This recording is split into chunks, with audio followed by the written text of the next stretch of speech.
What's going on? Is Anton from antondaniels.com. I appreciate you guys for continuing to rock with me. Always got to get an airport video in at least once a month, right? But I want to talk to y'all about something specifically because there is a trend going on internet chatter. And actually, I ran into a conversation in person in my lobby in my building. And this is the sentiment, right? They are saying that the rise of feminine men is becoming more prevalent than ever. So basically what they're telling y'all is there are no more good men because either A, they're bi, B, they're gay, or C, they're not masculine. But all of it comes back to them feeling like there is a rise in femininity amongst men. But I don't understand it because I thought that that's what they wanted. When you see the people that are protesting in favor of men using women's bathrooms, what do you think that that's the direct result of? When you see the people that are having the best friends are the men that are the most sassy, what do you think that that's the direct result of? Huh? It's the direct result of the women that then enable it. That's the exact thing that y'all saying that y'all don't want, but then y'all continue to be a part of. And so why are you complaining? You know, I can't tell you how many conversations, how many panels that I've been on where the women will complain. I mean, when I say complain, they complain all the time and whine and say that men shouldn't be in women's sports and this shouldn't happen. They shouldn't be in their bathrooms and they can't find no good man. And if they do find a man, it's a chance that he on a DL and don't ever go to Atlanta and all of these different things, right? They will tell you this. But then if you look at their best friends or the people that they hang out with the most, or the person that do their hair, what do you think that they are? Who do you think that they look like? How do you think that they act? All of these women that are single mothers, and I don't have anything against single mothers, but I have something against the very nature of you breaking up your family and then keeping your child, because obviously if the shoe don't fit, then you shouldn't put it on. And if that's not your thing, then that's not something that you should be concerned about. But when you see all of these people basically going down the same path, congratulating each other for getting pregnant, and yeah, baby, congratulating each other for getting pregnant out of wedlock and saying congratulations, or, you know, you see them easily walk away from this guy and then they get with the next guy and then a step baby daddy. They raising these children by themselves. You see what I'm saying? So when you don't have a consistent masculine balance in your life, what do you think that it's going to happen? How do you think that your son is going to turn out? When all he know is femininity and all he see is you putting up your makeup on every day and getting with the next guy and all of this stuff, what did you think was going to happen? How did you think that that was going to play out for you? You thought that he was just going to automatically develop it when it wasn't put into him? Everything that we do, everything that we learn is a learned behavior. Give you an example.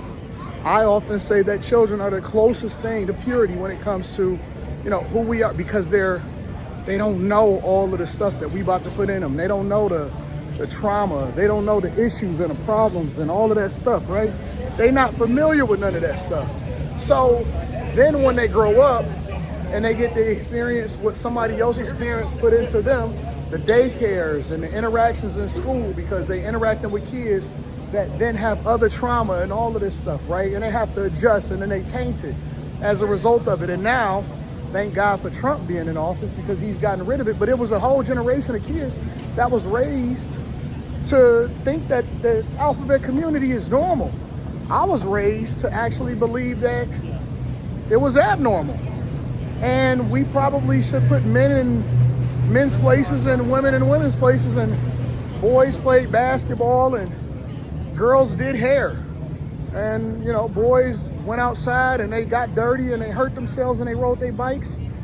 And then the girls, if you seen a girl doing something that the boys was doing, she was a tomboy and hopefully she grew out of it. You look at women's basketballs in most of these places, I will tell you that most of the women that's in those locker rooms, they fucking with each other. That's just the truth. Like, and y'all don't want to handle the truth. When you see these kids being raised by their mamas, I see them in the airport. I seen one in the airport today. I seen another young boy that was with his, maybe it was the aunties and a mama, and I was at the pancake house and we was getting breakfast, and he was acting just like his mama. He had all of the mannerisms of his mother. Wasn't no conversation about the father or none of that. It was just all gossiping. He was just participating like he was one of the girls. Don't tell me that he was born that way. That was the way that you created him. That's the way that you indoctrinated him. What did you think was gonna happen?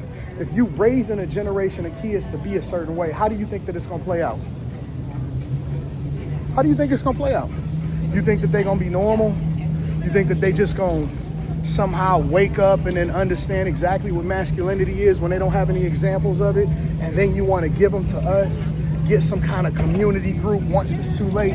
No, he needed his father, and so you should have been more intentional about who you chose to be his father. Oh yeah, 15 years. How did you think that that was going to play out? You think that that was going to work out in your favor? So now this is the dilemma, right? This is what you're facing. Because now you have a bunch of women that are complaining that the men that their sisters raised, the sisterhood raised, is now all feminine. And I'm not even talking about their sexuality. I'm not even talking about their mannerisms. I'm talking about the fact that they don't even know how to change a tire, right? That they scared all the time. They won't go to certain places because they're afraid that they're gonna get hurt. When you see that, that is the direct result of a matriarchy. That's the direct result of our movies saying that Big Mama was right and all of this stuff. That's all of that. That's what it is. So now you have to deal with what you created, or you got to date each other.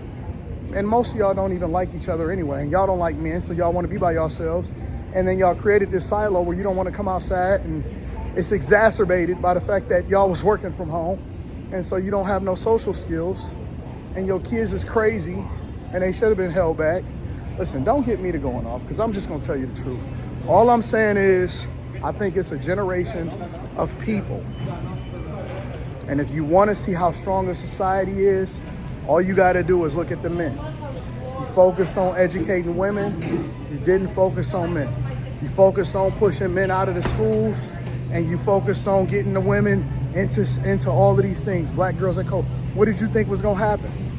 Now you don't have no providers, you don't have no protectors, you don't have no masculinity, you don't have anybody holding down. All of these guys, they need service animals. Gary told me about this service where people are paying people for hugs. I said, no effing way. No way, impossible. There's no way that you're gonna sit here and convince me that people are paying people for hugs. And that conversation spawned from me actually playing a video about a man that said that he got divorced twice and he can't find anybody that actually wants to date him because he's so weak and he's so scared.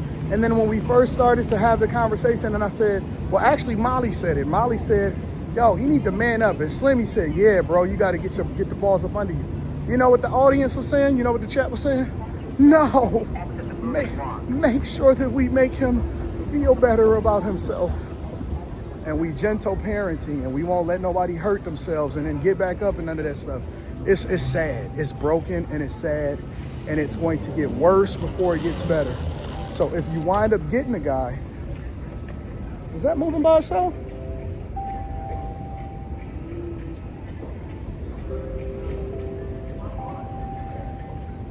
What are we looking at here, guys? Everything has changed. Everything is going to be different in the future. Now listen, I think that masculinity is what it is, and y'all got a group of feminine guys. I'm looking at a group of feminine guys right down there right now. It's because y'all created them, and y'all said that it was okay, and we need to make you feel better about yourself instead of teaching you how to become men.